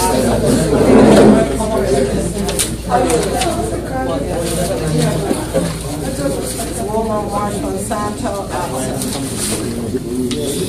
Arturo Watson, absent. Lisa Wells, absent. Please, close, please. Can't hear the roll call. Louisiana Gallardo O'Neill, are you present? Yes. Okay. That'll be it. So Delbert Ryan? No. No, you're not present? The right answer. If I made a motion to move the question before this was done. I was in the bathroom. I'm not. Okay, good. You wasn't about to. Sorry about that. Roland Molinar? Yeah. Rupert Ross? Yeah. Glenn Webster, absent. Raymond Williams? Here. We have 6 members from St. Croix present and only 1 member from St. Thomas present. We've lost the quorum. We need 3 members from St. Thomas present in order to have a quorum of the joint board. Still, we don't have the information, especially that we voted on. Well, I understand, still we don't have a code, but we still don't have a record of what section of code we are amending, because Ross was supposed to have done that. The members gone, and they could have been here from this month week to week. So that's one of the discuss that. So we still have the provision that myself, Mr. Ross, or Raymond Williams can be in the voting area, or could be in the building to keep a meeting. That's how it is. So the Senate, the member who wanted to push For the record, if there was a vote, I would vote to repeat it. I understand, Mr. Ross, I understand that. No problem. But there was some, October 10th, it was drafted and it voted 60. I don't know, but you can't say make a motion. I know that. So you could always Lieutenant John? There's no quorum. I tell her that's what look on this man. I know that. Don't worry about it. Don't worry about it. We never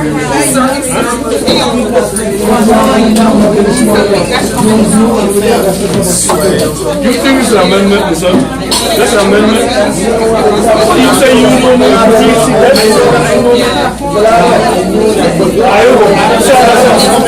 I know seven agreements. No, there is a solution. There is a solution. There we are more staying here. But I'm saying, the members of Secret against the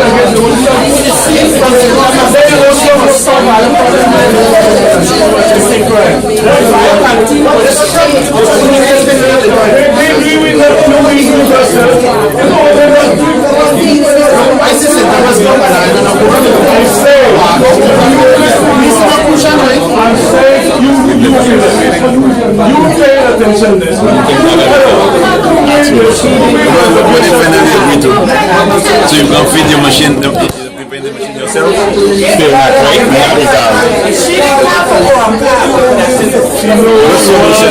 What solution make more sense?